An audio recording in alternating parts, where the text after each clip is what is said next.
Mm.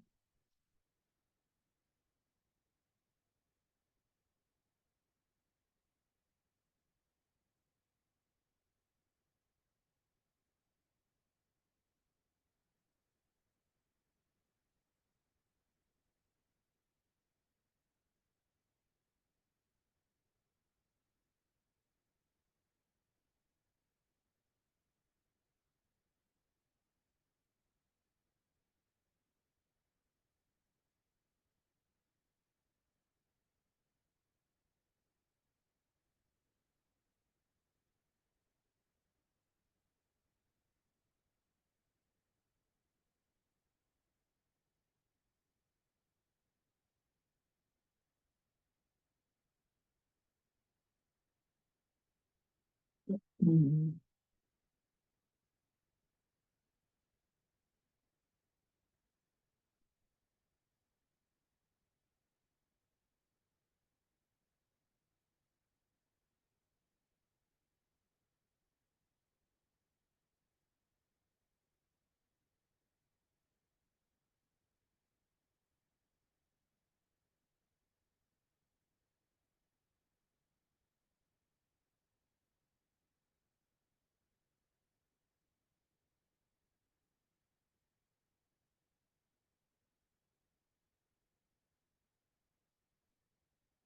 Good morning, everybody. Nice to have you here. Thank you for coming to join me today. It's lovely Tuesday.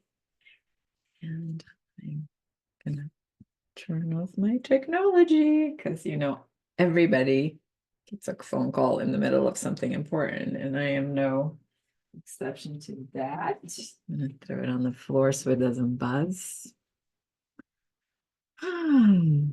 What are we up to today? Sorry, I'm gonna click buttons for a minute just to make sure we got all of the things we need to work more time together. Emergency glasses in case I need to see. Okay. Okay, well, I have 9:35. I like to be on time. I value your time as well. So I think we'll just get started. Okay, so you're here because you probably saw my Facebook ad or one of your friends send you the ad about having a messy kitchen. And whenever I think about, I've been organizing for almost 16 years now. And whenever I think like, what is the entry level process that people have? It always comes to me in like two ways. It feels like people call and they're like, oh my God, my kitchen is such a hot mess. I can't find anything. I can't cook. I can't eat there. Or they say my paperwork is a hot mess and I can't eat in my dining room because paper has taken over it. So I thought, wouldn't it be fun to talk about, what are some of the reasons that's happening and some quick tips on how to get that accomplished. And, if you find that I could help you, then maybe some ways that we can work together in the future. So got a messy kitchen was just one funny thing that I worked on. I worked on this little design a long time ago because I had a like just kind of like a handout that I gave like a little quick class. And I have to say it was like one of my favorite classes. So I was like, oh, it's summer, let's bring that back. So thank you so much for coming. I appreciate you being here. I know you have other things to do that are probably more important and interesting, but you also have a messy kitchen. So let's try to solve some of those problems for you.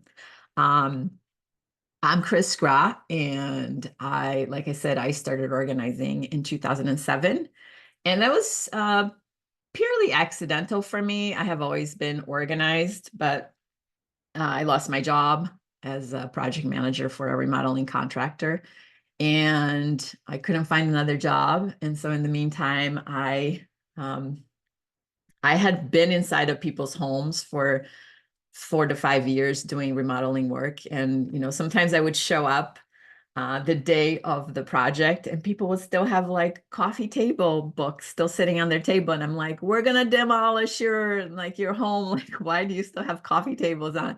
And people would be like, oh, I didn't really think about that. And those were the like organized people. But sometimes I did one project where we were going to add on to the top of the garage of this family and creating an apartment for their daughter. And we were clearly going to also demolish part of the house that needed to be attached to this apartment.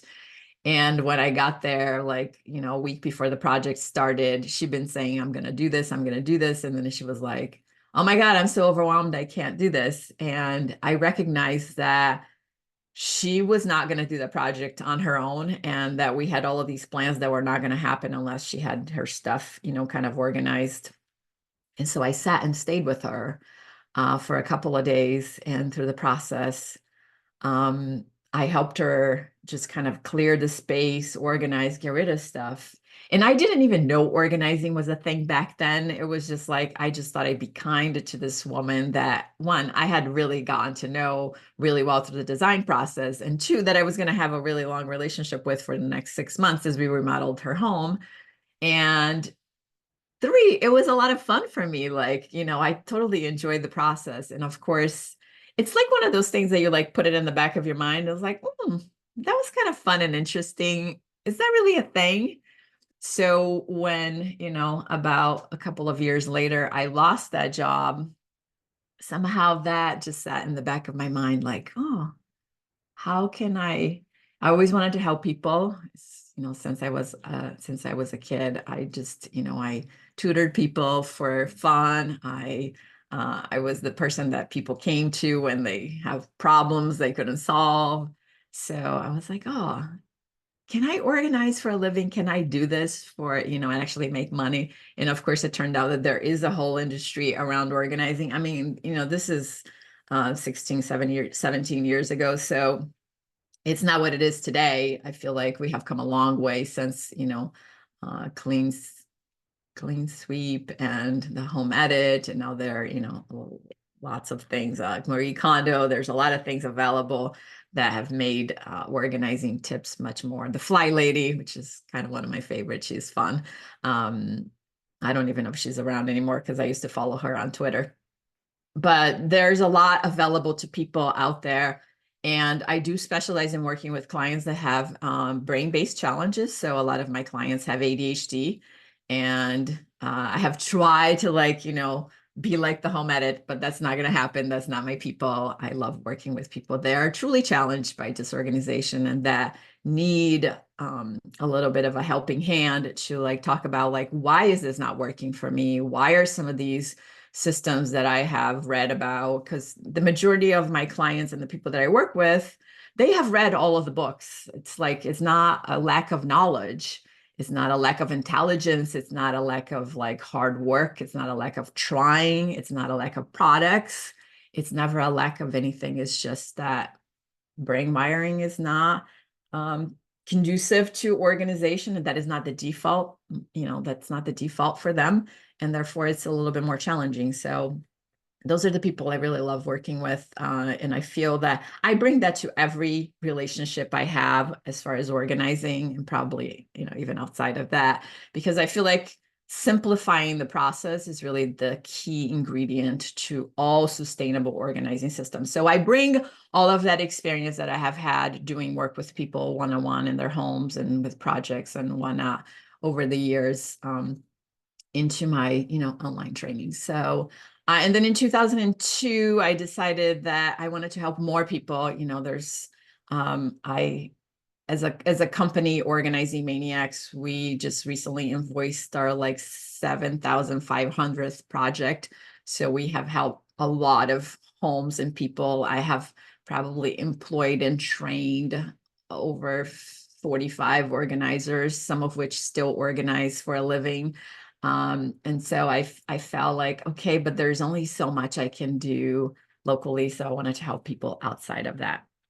And to be completely honest, doing things via Zoom just did not sound like fun at all. But I thought maybe I can make it some, um, in some way a little bit more fun and creative for people where they would actually engage. So every year I do like an organizing challenge. Over the last couple of years, I did it twice. I did it in January or earlier in the year, and then I did it in the fall. And I love the engagement. I love the hands-on. I love I love the journey people go on. I love how they share, how they become in touch with themselves through their stuff. And that part is really what lights my heart as far as organizing, because I feel like when I started organizing, I thought I would help people put nice things in pretty bins and label them and make magical spaces.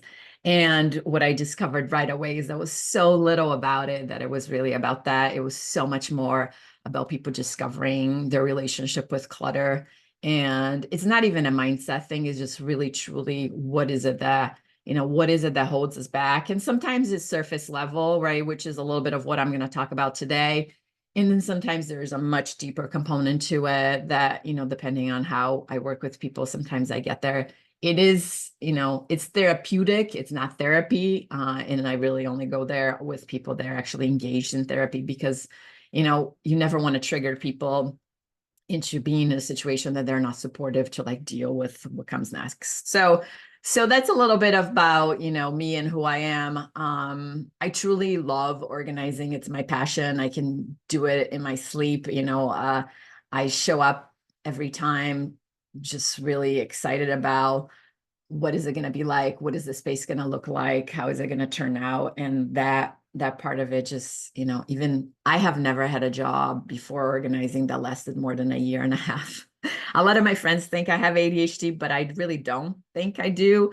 I feel like my brain is very clear in my thinking process, but I do operate a lot of that creativity, and it just feels like, I don't know, organizing has just been like, I literally do it for fun on my days off, and I do it for my friends, and I do it everywhere. The other day I bought cupcakes, and and I was like, oh, this display is such a hot mess. So I was like, reorganized it while I was standing there. And one of the, the workers came, and he was like, are you okay? Can I help you? And I was like, no, that's fine. I just, I wanted to find, they had like different variations of cupcakes, but I wanted to find one that had like half and half. And I was like, I'm sure they have one in here. So in the process, I was like trying to find it, and I reorganized the whole thing.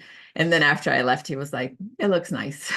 So I was like, it is compulsive at times, but I try to like, embrace it and just understand that that is my gift to the world. So my goal for today is to just help you understand a little bit of maybe like, why is your kitchen a hot mess? And I use hot mess in a loving term, so I hope it's not offensive to anyone. But like, I think at the corner of it is a lot of like creating systems that are sustainable. A few years ago, I helped a lovely family organize their pantry, and she wanted everything that came from the store to be in a container with a canister with a lid. And she wanted everything to be, symmetric. And it was like a lot of products. And in my head, I was just like, well, this is not sustainable long term, because every time you go to the grocery store, you're going to have to dump this stuff inside of these containers, and it's going to be a lot of maintenance. And of course, lo and behold, we hear from those people like, every 6 months, and then we have to go there and they have to reset. And of course, there's a problem of affluency, and some of our clients clearly do have the resources, and they clearly have a need, and they clearly want it to look in a certain way, and they're willing to afford it.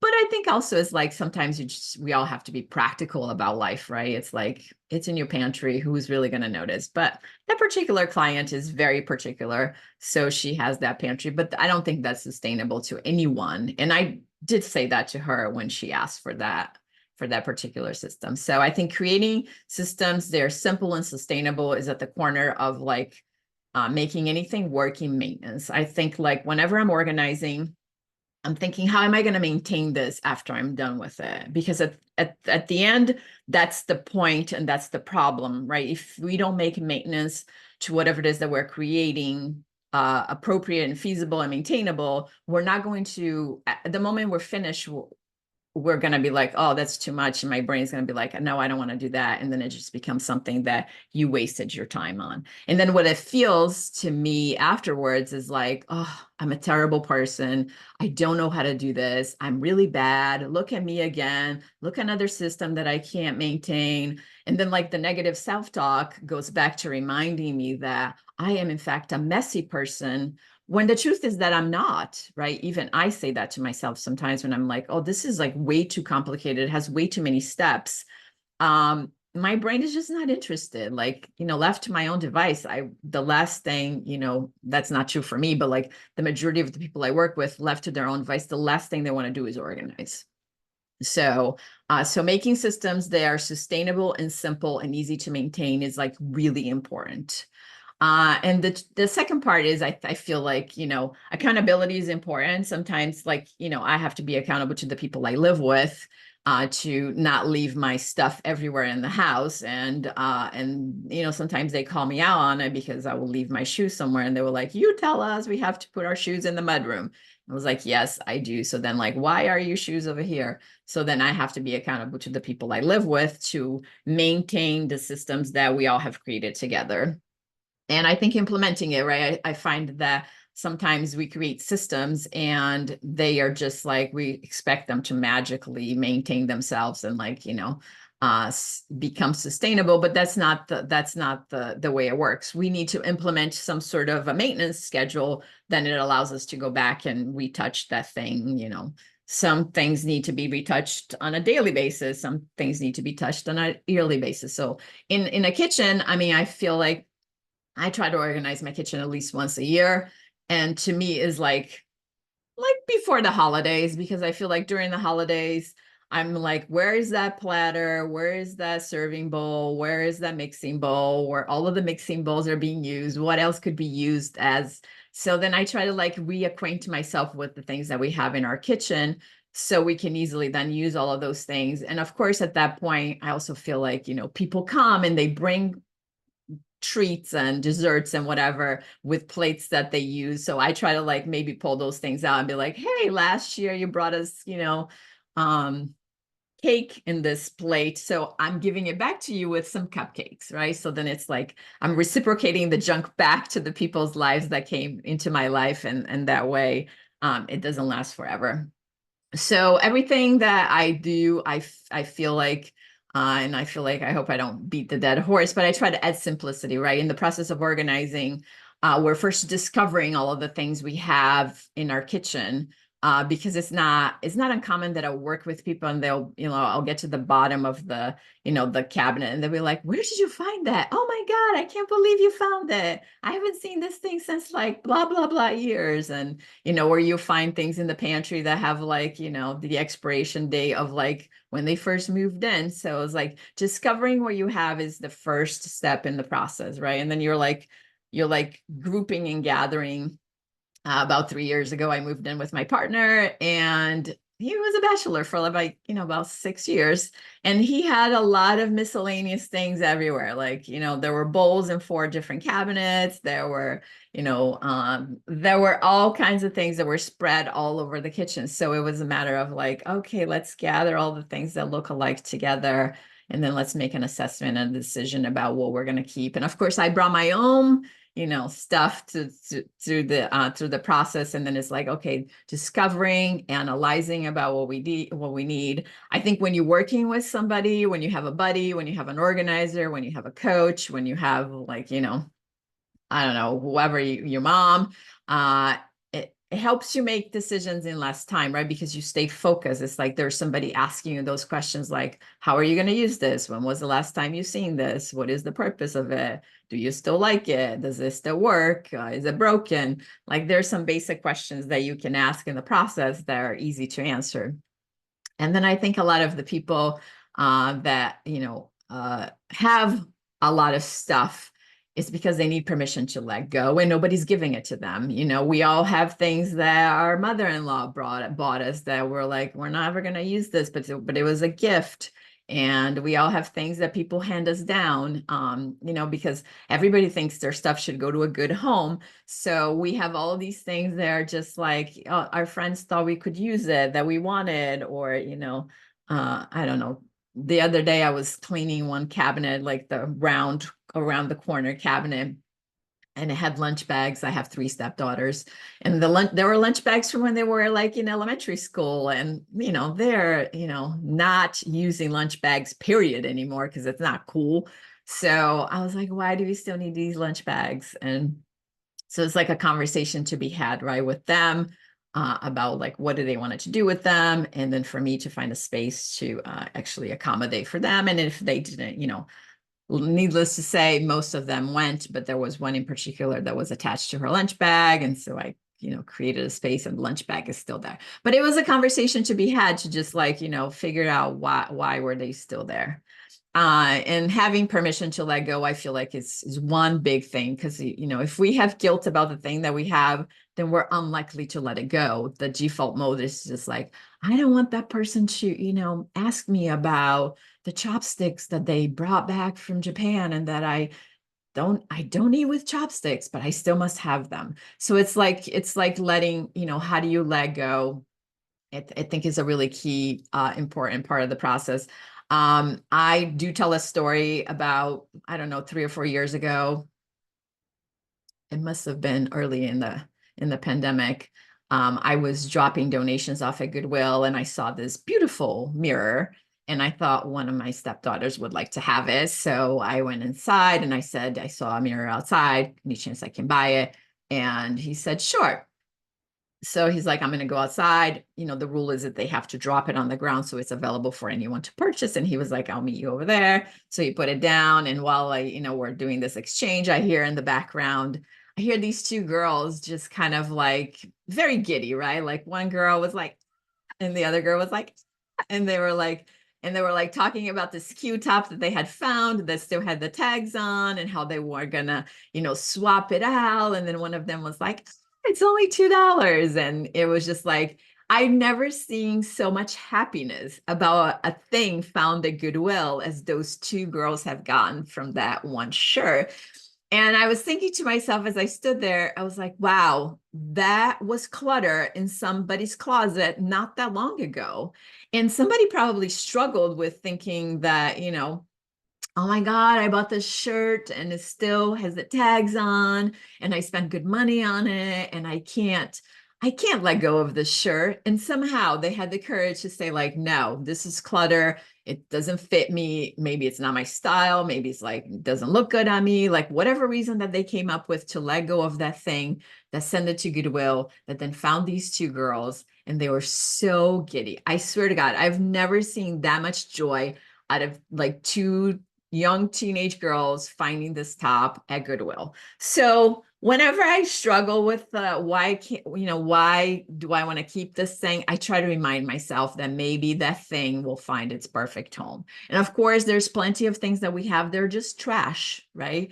And I try to remind myself that when it's trash, it lived a good life. It like, it's one thing I love about Marie Kondo is like, we should appreciate the thing. We should thank it for, have had a space in our lives, but then it's like no longer useful. So the best thing for it to do is to just leave and go somewhere else. So here's a Marie Kondo quote that I love. It says, cleaning is one confronting nature, where organizing is one confronting themselves. And I feel like she says that because of all of, some of the reasons that I have talked about already, and some more of the reasons that I'm going to talk about coming up next, is that organizing is really a lot of our emotional attachments to things, where cleaning is just like, dust bunnies.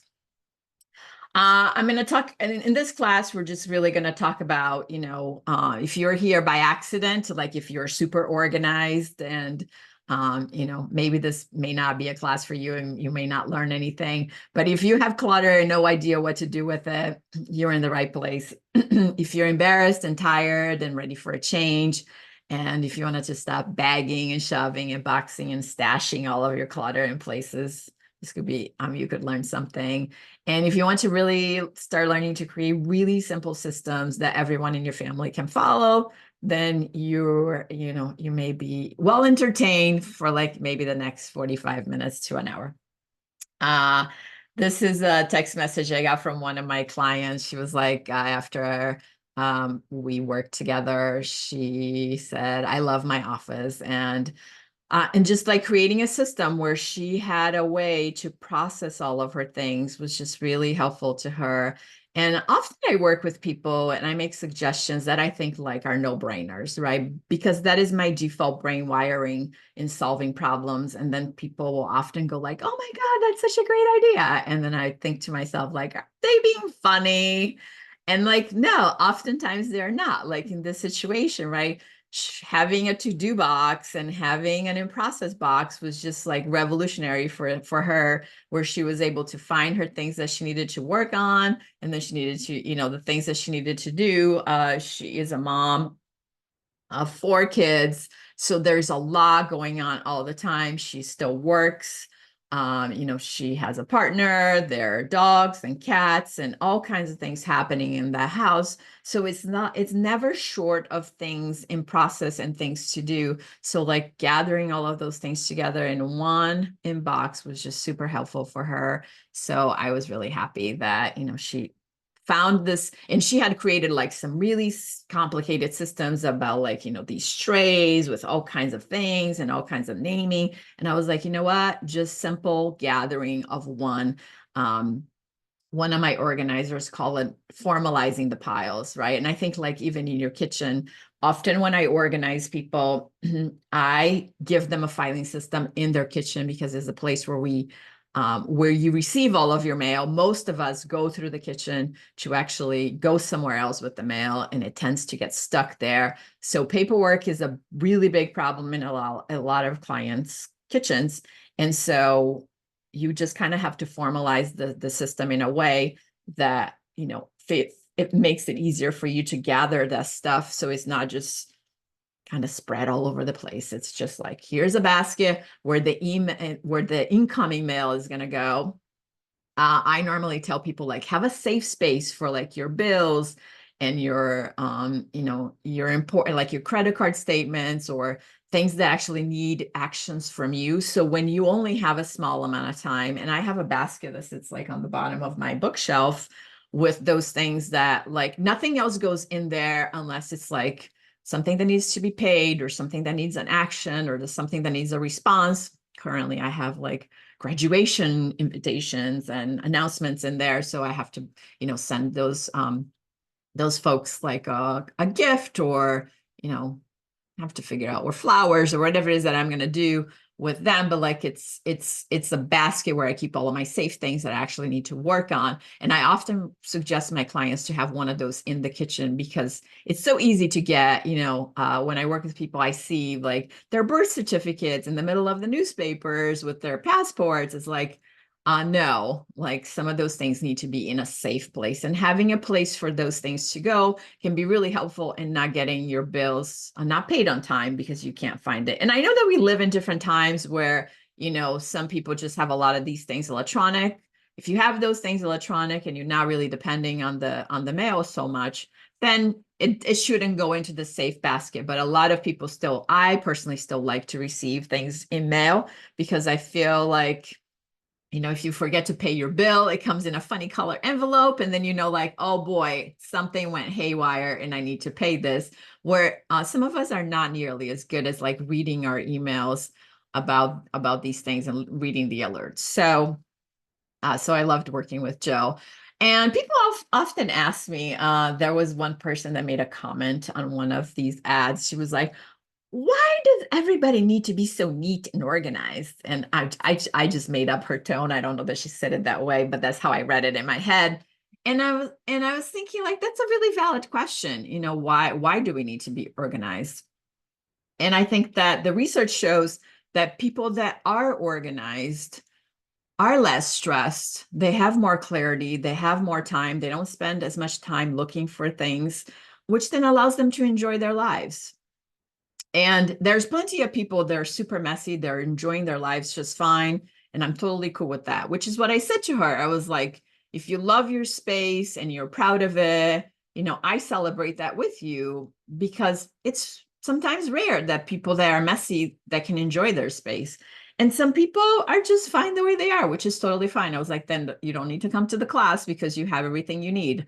But if you're like walking, and that's just my personal experience of like seeing my clients, right? You walk into a space, especially a kitchen, and there is stuff everywhere in every surface of the kitchen, in every corner. There is extra, all kinds of things piled up on the side of like, of every corner of your dining room and your kitchen, or even your other spaces. It doesn't feel relaxing. It just, there's a level of like heightened stress that I feel happens to people.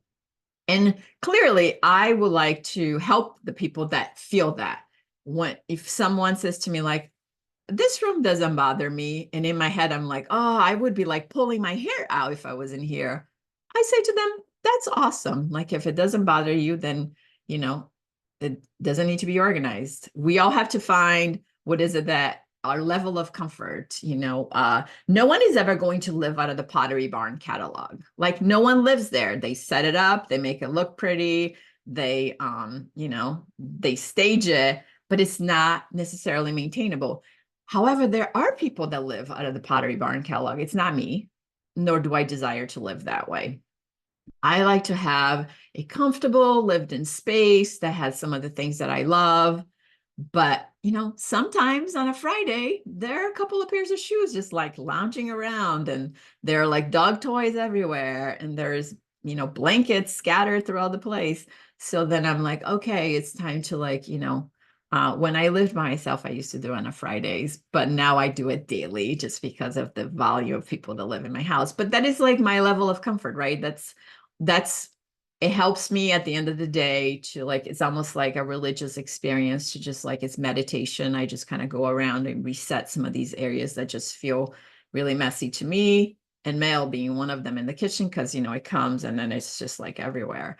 So organization in an essence can help people just feel less stress. They can help them find their stuff easier. They can make them feel better about themselves, because it's not a negative self-talk when they walk in the door. This is like, look at you, look at your space. You're a messy person. There's something wrong with you. So it's like, Oprah used to say, live in a home that welcome you with open arms when you drive up the driveway. And I feel like that includes your interior space as well. So I'm trying to come up with some clever way to describe this, but it's a work in progress, right? I feel like disorganization has 3 levels, and it's not very complicated. There are like the super neat people. It's like a bell curve. They're the super neat people. They're the average, all of us there in the middle. We're probably like a little messy in some areas of our lives. It's maybe like, if we had to rate ourselves, it'd be like an 80. And then, it's also a spectrum. There are the people that like, that would be like really super in towards the messy side.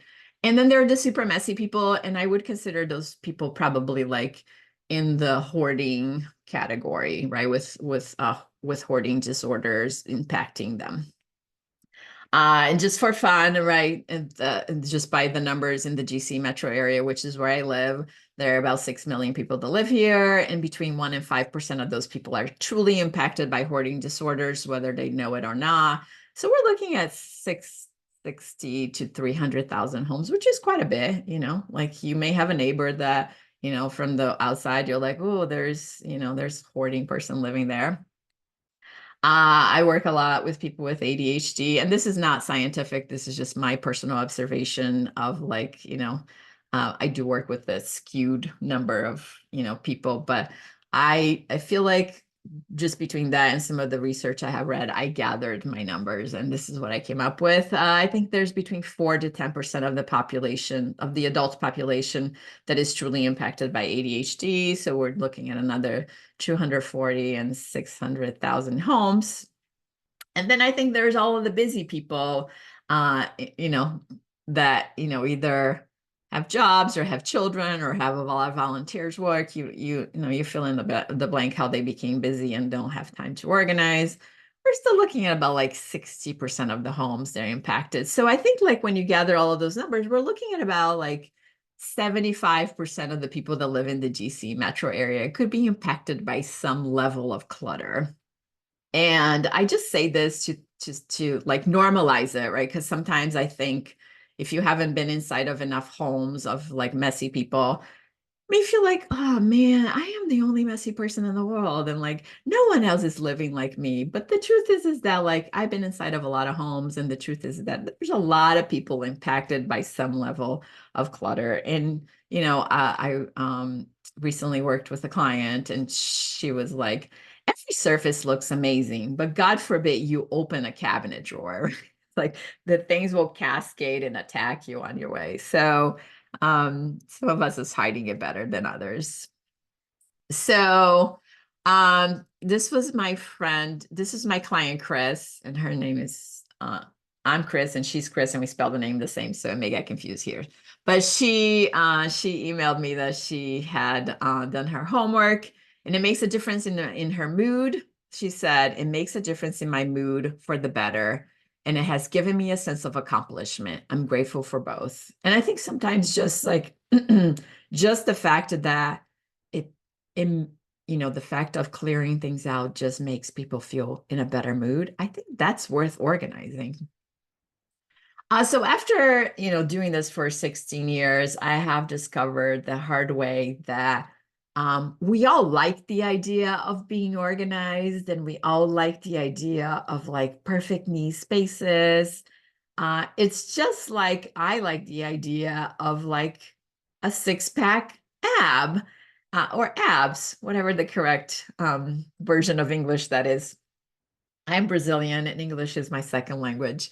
And but I'm like, sometimes I'm just unwilling to do all the crunches that it takes to get there. And I feel like organizing is the same. Like we all like the idea of being organized, and we all like the idea of systems, and we all like the idea of like, elaborate, beautiful spaces. But are we always willing to do the work that it takes? And the answer is no, right? Because we make super complicated systems, and then it's really hard to maintain. And then we're like, I'm over it. I'm moving on to the next thing. Or like, oh, I get busy. And then like the system falls apart. And then realize you just never get back to it. So if you have been struggling with this, right, there are some reasons that these are some of the probabilities that I think why it's not working. And the first main reason is that you have decision fatigue. You don't know what to do with certain things. So you don't know what course of action to take. And when we don't know what to do, we just avoid making decisions altogether. I'm engaged, and I should be planning a wedding, but it just feels so overwhelming. And I know people laugh when I say this, but it's like the idea of like planning a big party. And I plan big parties for, in a different life, I could have been a wedding planner because I love, or an event planner because I love events. But I was like, the idea of planning a wedding just completely overwhelms me right now. And so therefore, it's been a year and I'm like, no plans whatsoever. Now I'm like, oh man, like if I start making plans now, it just really won't happen for another year. So like, that's crazy, right? But I have avoided making decisions, so I didn't make decisions at all.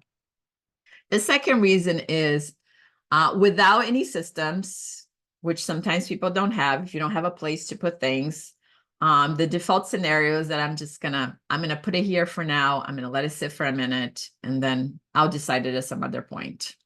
And so things are just gonna pile up.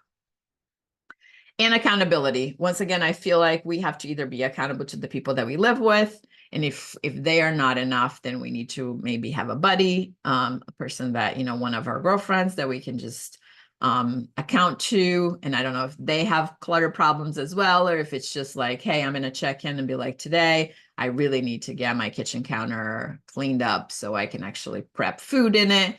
Or I'm going to sort through all of the lunch bags that have been sitting since school ended. Because school is about to start again, like whatever it is the accountability that we need, If you don't have a buddy, then you can call your mom. If you're like your mom is not a good person to call because she may be really judgmental, then maybe you can find a coach. If a coach is not, then you need a person on site, then you need an organizer. And then like you can escalate this to as much as you can, right? But I think at the end of the day, accountability is important because without accountability, left to our own devices, we just procrastinate. And literally, I feel like I am one of those people that I can be super productive in other things that I'm not supposed to be doing. And then my brain feels like, but we weren't really procrastinating because we actually did stuff, but it's like, but that's not the stuff I needed to be working on. So accountability is really important. Important. So here are some of the ways to solve those problems.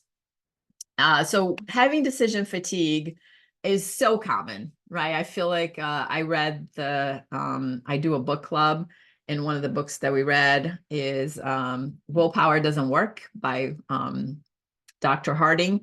And he talks about that we only have so much bandwidth every single day. And so if you use up all of your willpower early in the morning, there won't be any left at the end of the day. So you must like understand your brain. One of my other favorite books that I also did a book club on was The Power of When, which is understanding circadian rhythms and when your brain is more productive.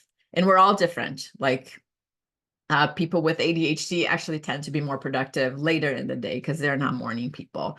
So to make really hard decisions in the morning would really take a lot more willpower than if they just naturally woke up, did their breakfast thing, did some other things, and then got to making decisions. Their brains would be a little bit more acclimated and ready to make decisions. But everybody's different. So you have to figure out when is your best time to make decisions. But we have decision fatigues. And when we don't know what to do, we don't do anything at all. That feels like the natural thing to do. And so in kitchens, I see a lot of that. I see a lot of people broken things that people are like, I should throw this away, but I don't know what to do with it. Do I buy a new one and I keep the box? How long do I keep the box for? Or this thing is broken, I'm gonna fix it, but I don't know how to fix it, but I can't get rid of it. So there's like all of these things, they're sitting around waiting for decisions to be made that we didn't decide on. They're occupying space in our lives. I feel like the book I should write is like, I'll put it here for now. I've heard so many stories about people like, I'm just going to put this thing here for now, and then I'm going to come back to it. I swear to God, I'm going to come back to it.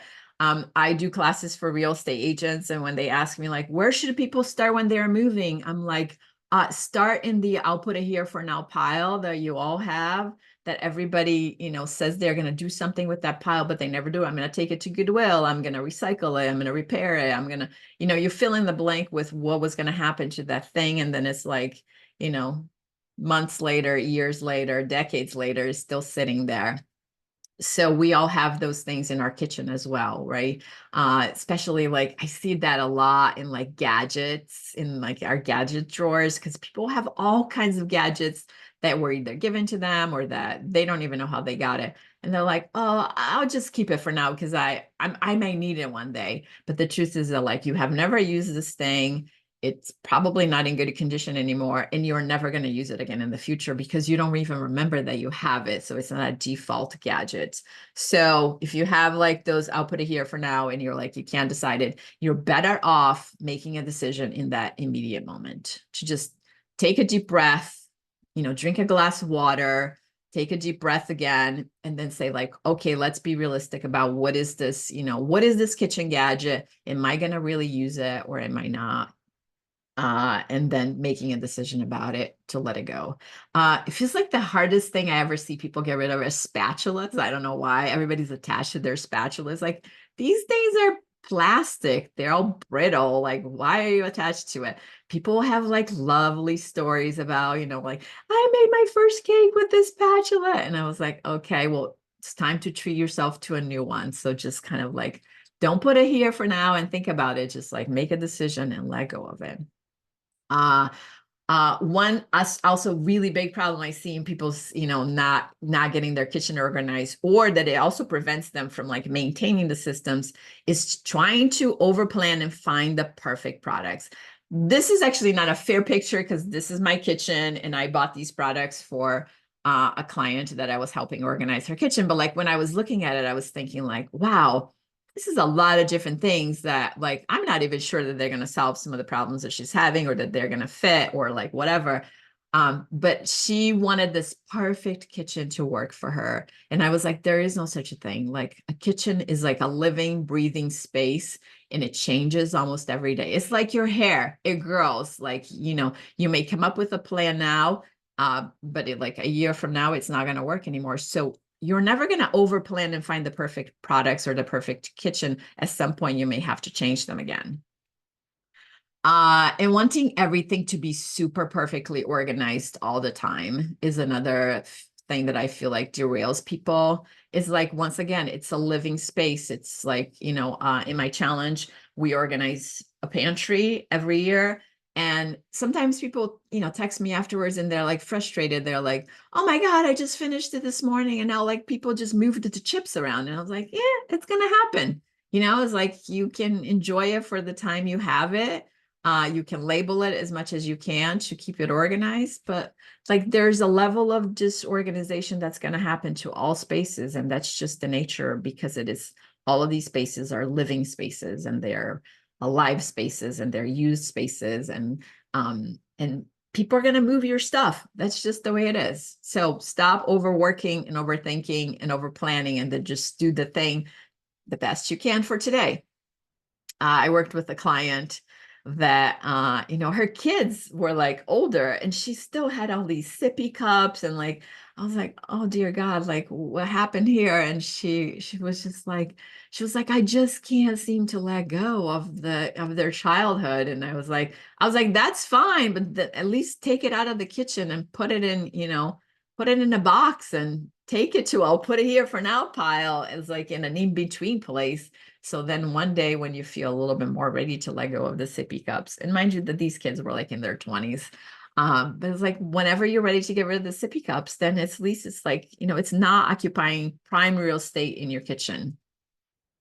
So, and I hear people say a lot like, oh, that was my favorite. Once again, fill in the blank: platter, plate, spoon, serving, spatula. And it's like, oh, I can't let go. I put this picture of lava lamps in here because one of my clients had these lava lamps forever. They were not in the kitchen, but they were in the dining room. And they were in boxes. They were in terrible shape. They were, kind of like dusty, and she finally agreed to let them go after a long time.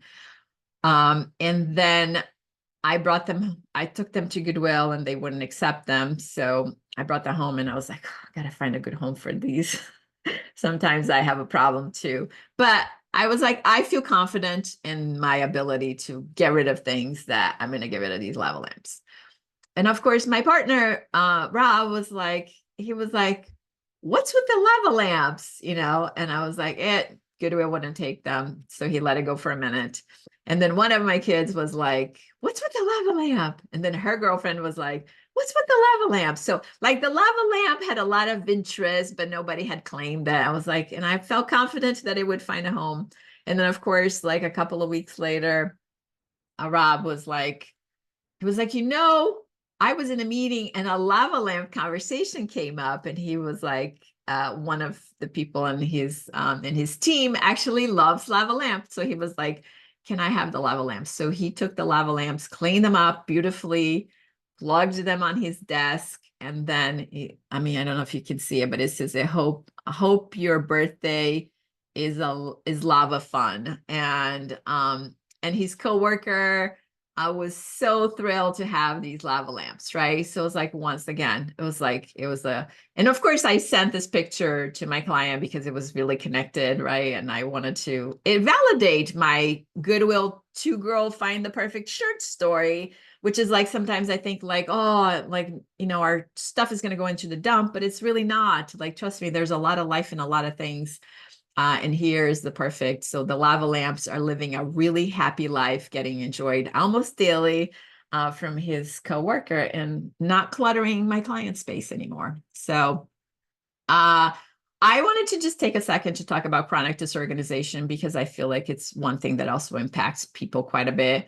And chronic disorganization has three components to it. One is a persistence of severe disorganization over a long period of time. So those are the people that say, like, I've been messy since I was a kid, or, I've been very cluttery, and I have try to be organized. I get organized, but then things kind of like get really messy again, and I just can never maintain things.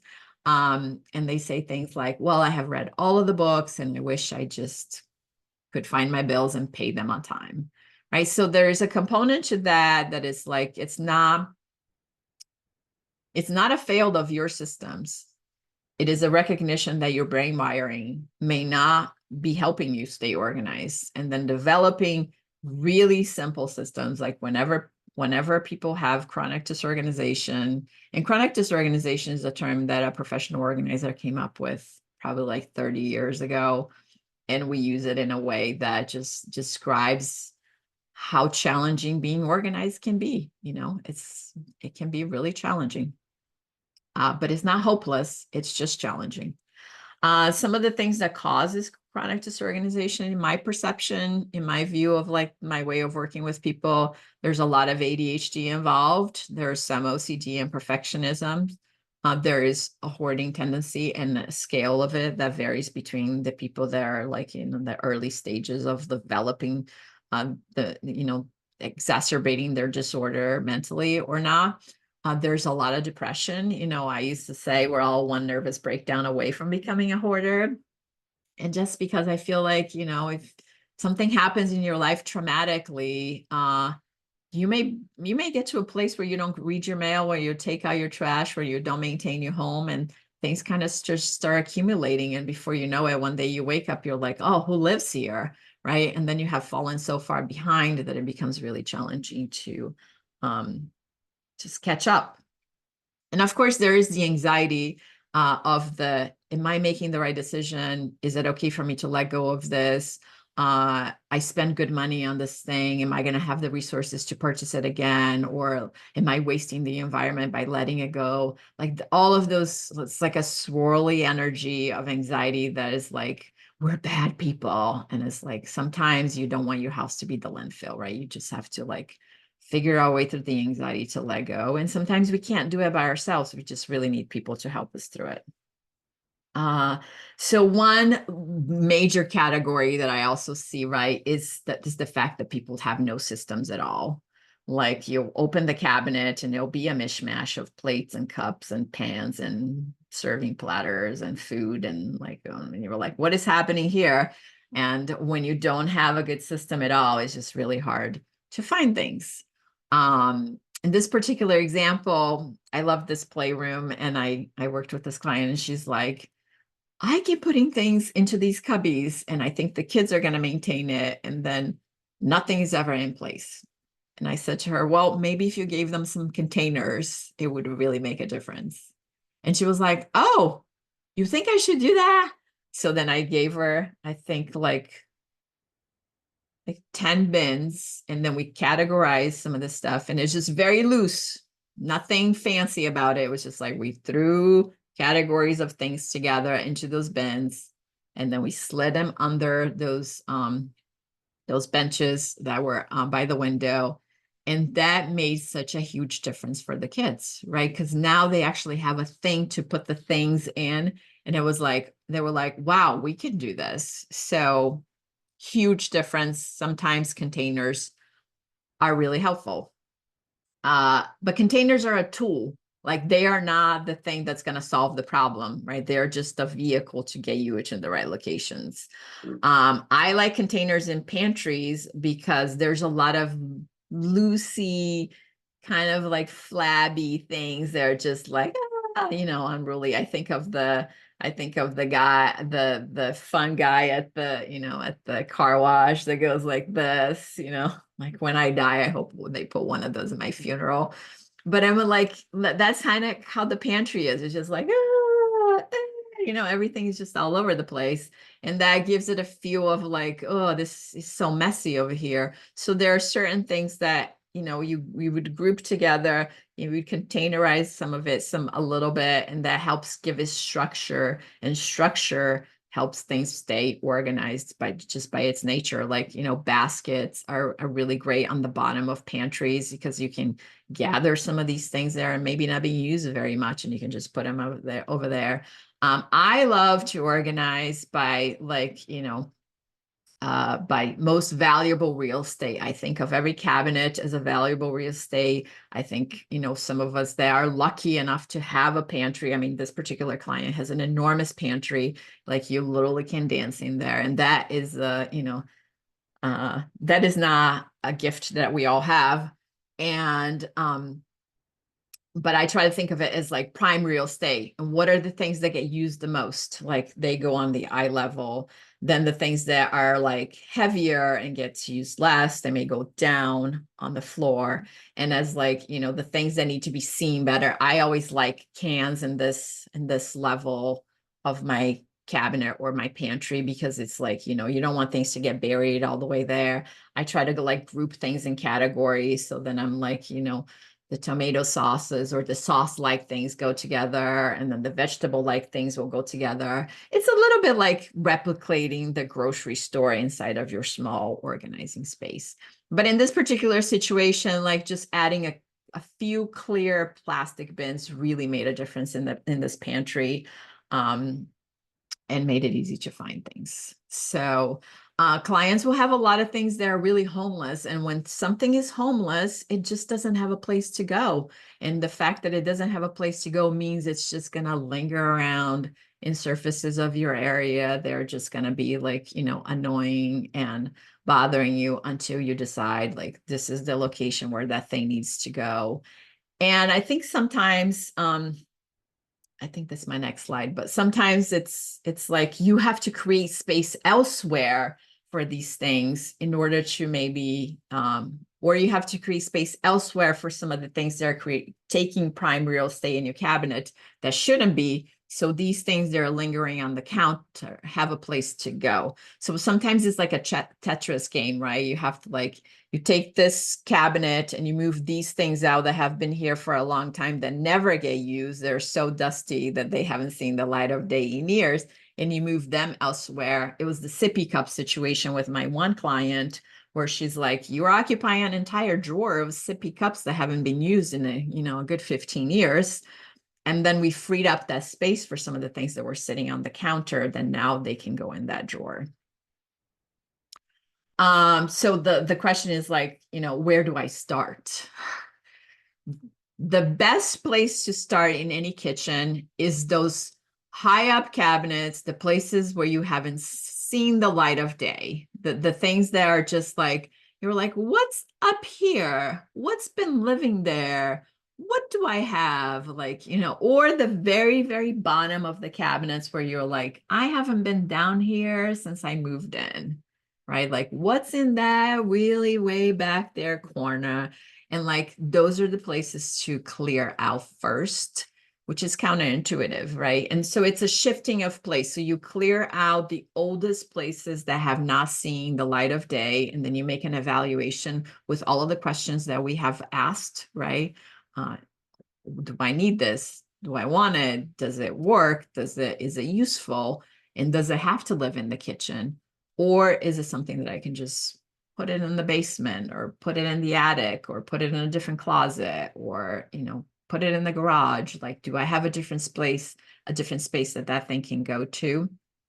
And then you're Tetrising your way back. And then like, what are some of the things that I have in my kitchen that could go up now into those places, right? Do I have Do I have like seasonal plates that I like to use outdoors and now it's the middle of the winter and I don't use them as much? Can they go high up?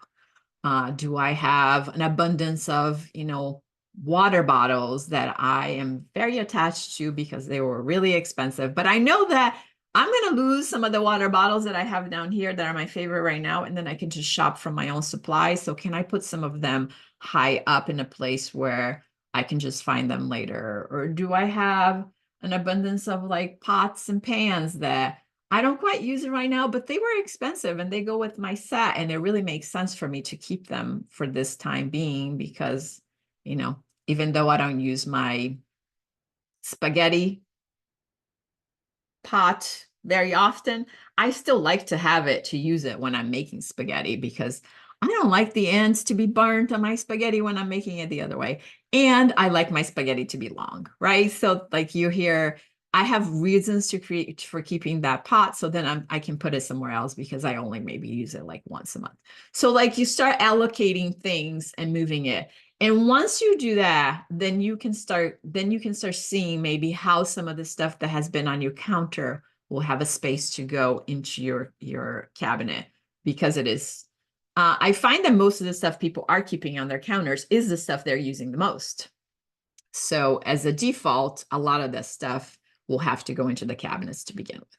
So the problem is almost never where we think it is, right? So you want to clean up the top, you want to clean up the bottom, you want to maybe make space in a different space. Like it's not uncommon that I have to create like appliance garage spaces for people, which is like one shelf with all of their kitchen appliances that they like to keep that they don't use it very often, but they want to have it and it doesn't have any space in their kitchen. So then we have to put it somewhere else. So like, where can you steal some space to create a place for those things to go becomes the $1 million question in most of the kitchens that I organize. So my friend and client Chris said, which was a really nice note, so I thought I would share.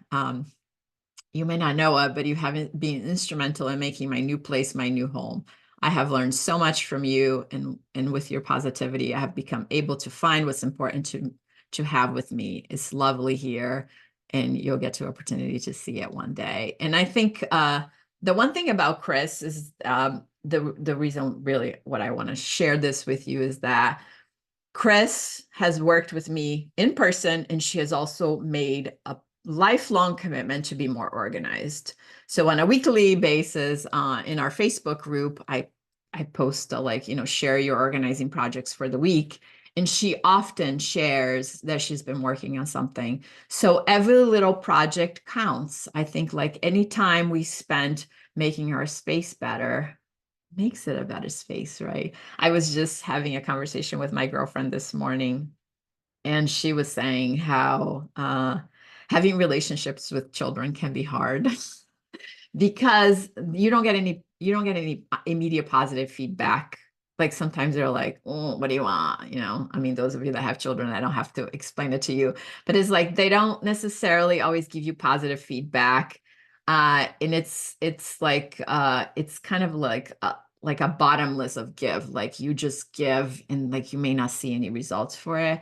We're in organizing, I feel like it's a little bit of bottomless as well, because like depending on how big your space is, you may feel like, oh my God, I'm constantly doing things and I'm never seeing real results. That's not the truth. The truth is that like every little thing you do actually makes a difference in the long term. And if you haven't done it in a real long time and you start, it it may not feel like you're making a difference and it may not feel like you're going anywhere, but it does. Even if you only have time to organize one cabinet a week for the next year, or if you only have time to organize one drawer a week for the next year, like every little thing is not going to be perfect and it's not going to stay perfect, but it makes a difference that you're making that a habit on a daily basis. And eventually, one day you'll look around and be like, oh my God, look at my space. It looks amazing in here. And it didn't happen by magic. It happened by consistency and showing up and implementation, right? So I love that about Chris. And I think the problem number three that we all have is like lack of accountability.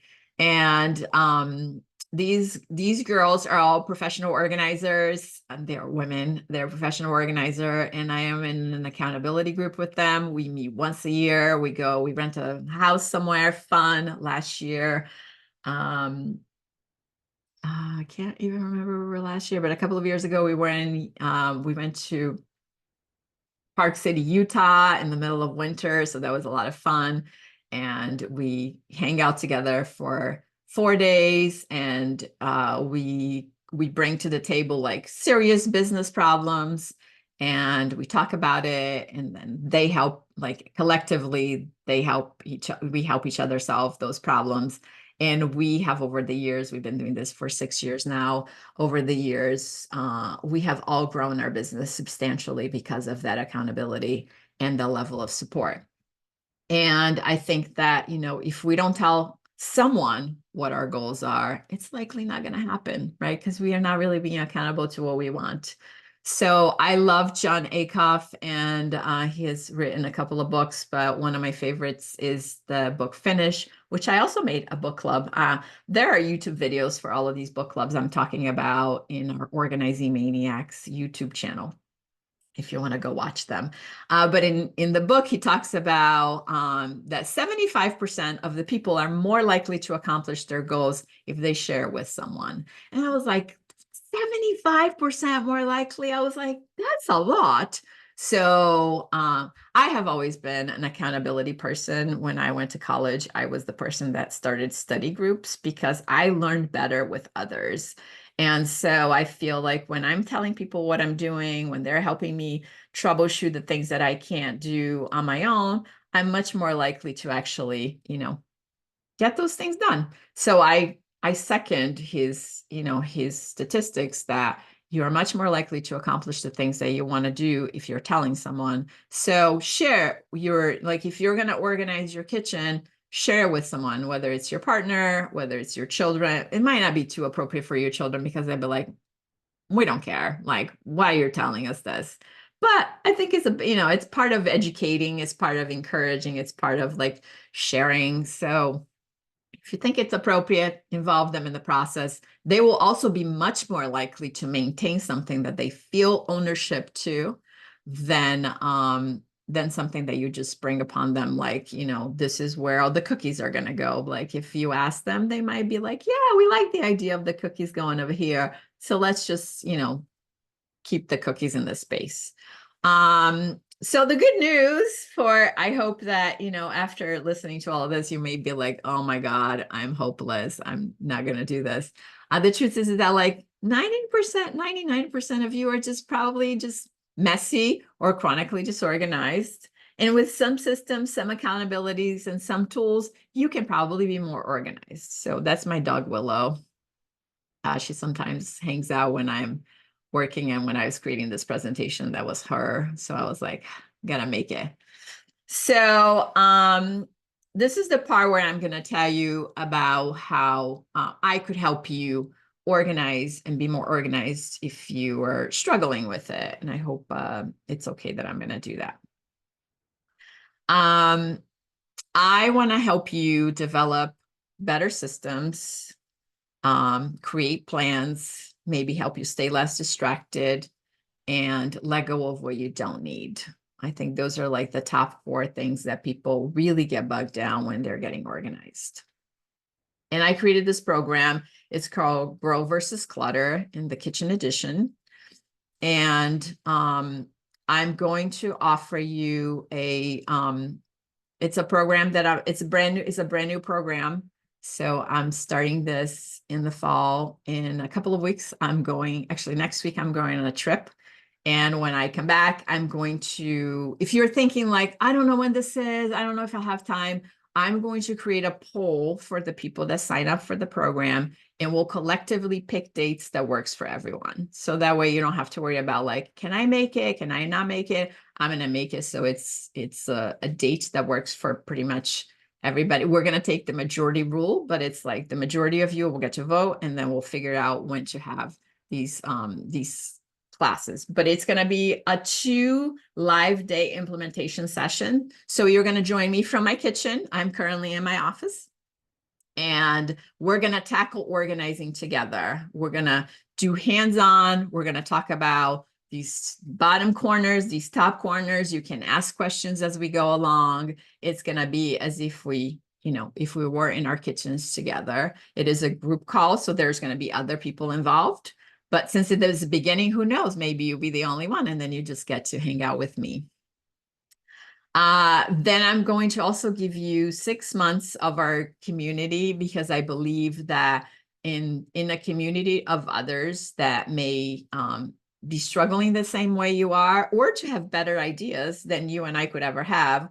The one thing that I love about organizing is that there are unlimited ways to do things. Sometimes I will organize with 3 other organizers, and I think, like, this is how I think it should be. And then somebody will be like, have you thought about this? And then the client will be like, I was thinking that. And like, before you know it, collaboratively, we were able to create a much better system than one person would have ever been able to create by themselves. So I believe that in the community, you'll be able to have these conversations, share these product ideas, share struggles, celebrate, whatever it is, and that will help you stay accountable. So you're going to get the 2 live calls with me in my kitchen and the 6 months.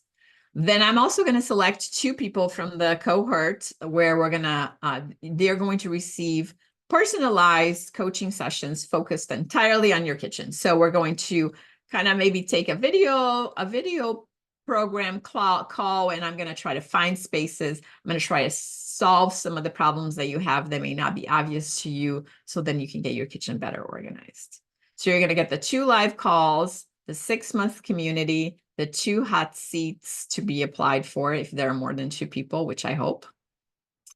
And I'm also going to draw 2 tickets for my favorite kitchen products. And some of those are the ones that were sitting on my counter, on my kitchen table in the presentation. They are, shelf risers and drawer dividers and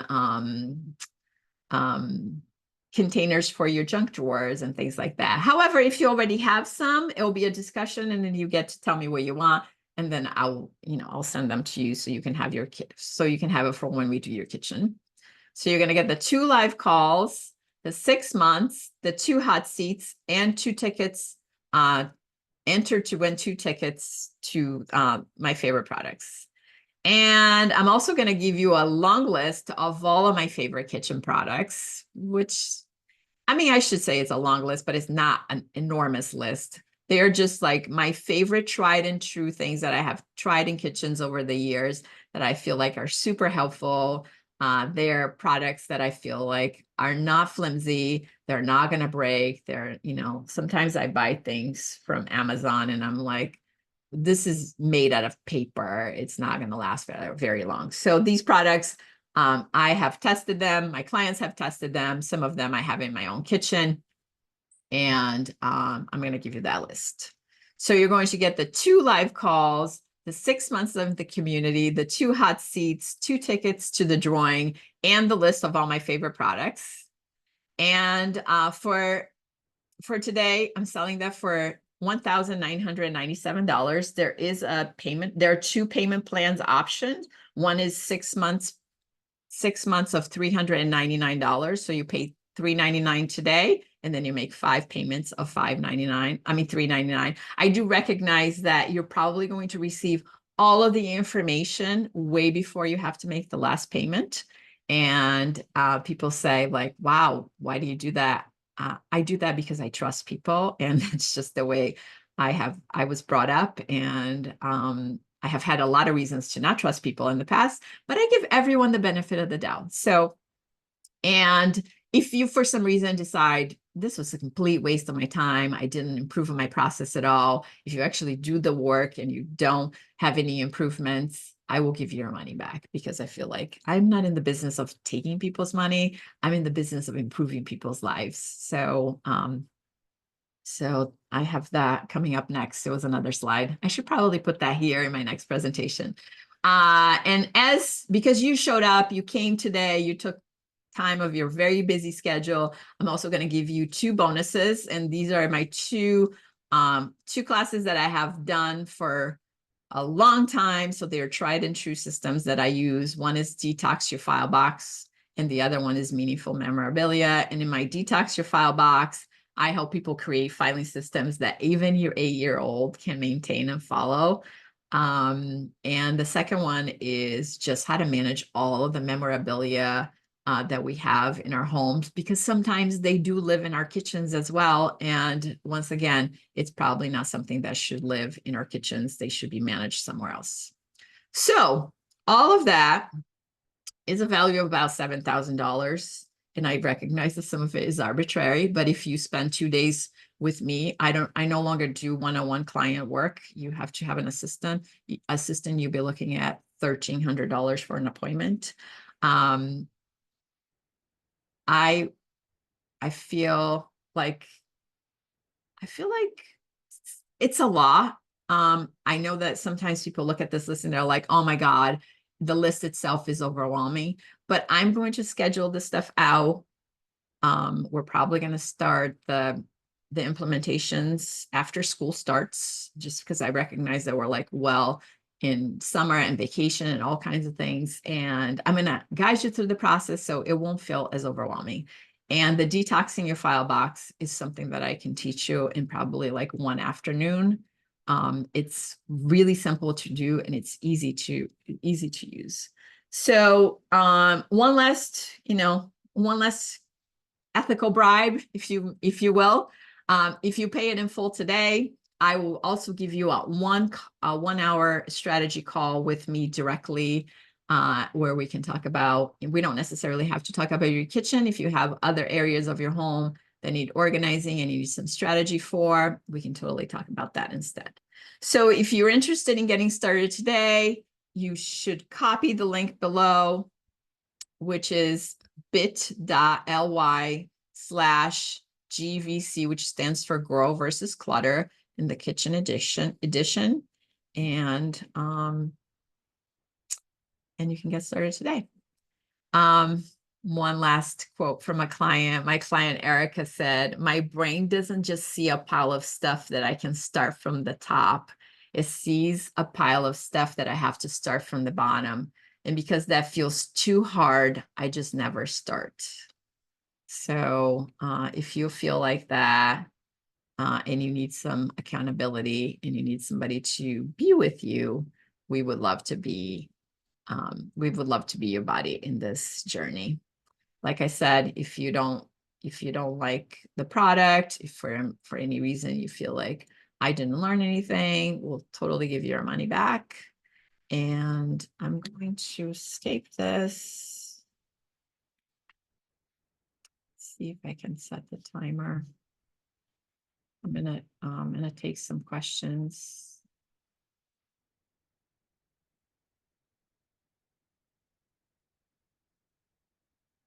It's,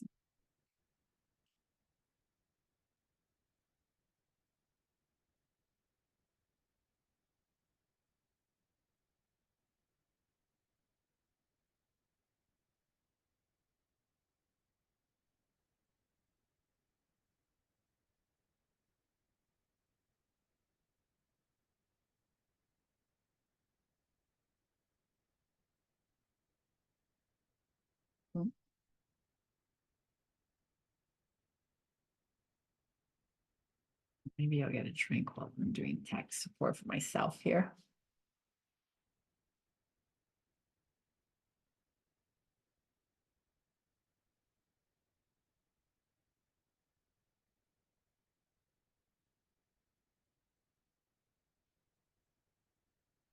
Okay, so if you have some questions, you should put them in the Q&A tab. And if you still have questions afterwards and you think about them because you couldn't think about them right now, you should go to info@Organizing Maniacs and send them to me, and then I'll respond to them. I'll try to get back to you within the next 24 hours.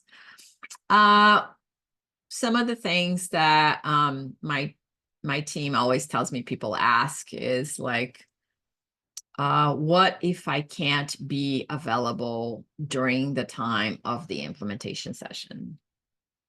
And we're going to record the session, and you'll have it in its entirety. So if we do a 4-hour session, which is likely how long it's going to be, you will have 4 hours worth of video with silence and all of the strategies and anything that we talk about that will be available to you. And then if you were a person that likes to organize your kitchen in the middle of the night when everybody's sleeping, you can put some headphones on, you can put the video on your computer, and you can do your kitchen and you'll be good to go. So don't have to be attached to the fact that you'll be missing out on anything. And if you are selected to have the hot seat and you cannot make the implementation day, you and I will work through it to find a time when it's most appropriate for me to give you a hot seat. So you don't have to worry that you wouldn't be missing out on anything, because you may have to work or you may have some planned activity for the kids or whatever. So that's, I hope that's helpful. Another question that people often ask is, how long do I have access to this information? And you will have access to the information for about as long as I keep the information up on the internet. Which is not a lifetime, because at some point I feel like I'm going to retire, but it will be long enough that you will get your kitchen done.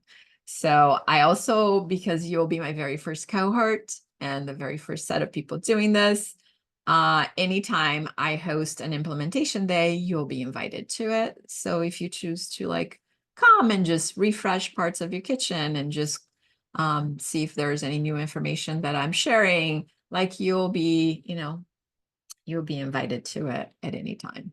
The only thing you will not receive permanently is the community support. That will be an ongoing membership. The other thing people ask me is like, I already have filing systems, so I don't need, to detox my file box, and that's totally fine. If you don't feel like that would be a benefit to you, you don't have to attend. I do feel though that probably, like, I don't know, probably 90% of the people that say like, oh, I don't really need this, I'm pretty good, they come to my class and they were like, oh my God, there was so much I didn't know and I learned from it. So there's a component of, there's a component of having an open mind that, it's important when you're learning something. So if you need it, you need it. If you don't, it's totally fine. But I feel like if you come with an open mind, you'll probably learn something new. The other question people often ask is, I don't really, this program is already an investment, and I don't really feel like I may have the budget for products and tools and adding all kinds of things to my kitchen. Or nor do I want to, because I feel like I have already purchased a lot of bins and I have purchased a lot of things and I have bins laying around and it's like, it's not environmentally friendly. Whatever reason you feel like you may not want to add any more tools, it's totally fine. There are lots of ways that we can reuse things that are available, and we'll talk about those things and how you can get lots of reusable things that you can use for containers, and we'll explore all of those options when we're talking about the kitchen.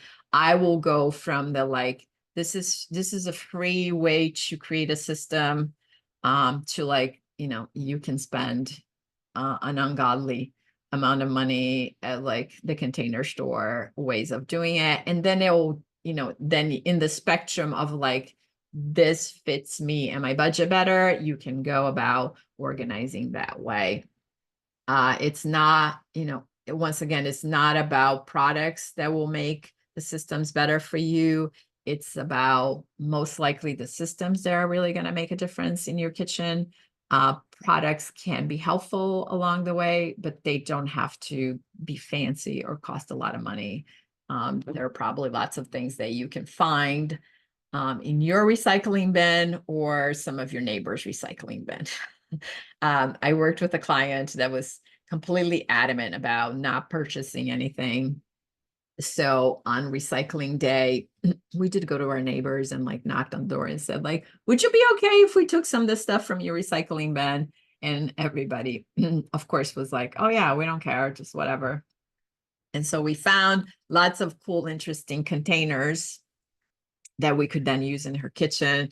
And I was amazed at, like, the packaging that's available out there that's completely free that we were able to use in her kitchen. And that made her, made her happy. Visually, it wasn't the same, but I think it doesn't matter, right? I think if the visualness of it is not that important to you, it's not that important to the systems is really the important part. And if you feel okay with that, then it totally it did the thing that it was supposed to do, which was containerize the it's like all the flappy stuff that just really gets super annoying in pantries and in cabinets, that she was like, it does the trick and it helped and it's fine. Um, there's baskets galore available, especially like a Goodwill, which you can use it. That'll be really inexpensive. Even like plastic containers, you can find them used as elsewhere. That would be really helpful. So we'll talk about some of these things in very specific details, but like it doesn't, normally what I say to people is I'll give you the background, I'll give you the how to use the space and the tools that you can use, and then you can go find the thing that fits you aesthetically or the thing that fits you, your belief system as far as comes to, plastic, bamboo, metal, then you can improve on the way that it needs to be improved by adding the things that are important to you in a way that it feels like it honors your belief system. So, see, why can't I see, see if there are still no questions. So I'm going to leave this call open for a little bit. I'm gonna step out.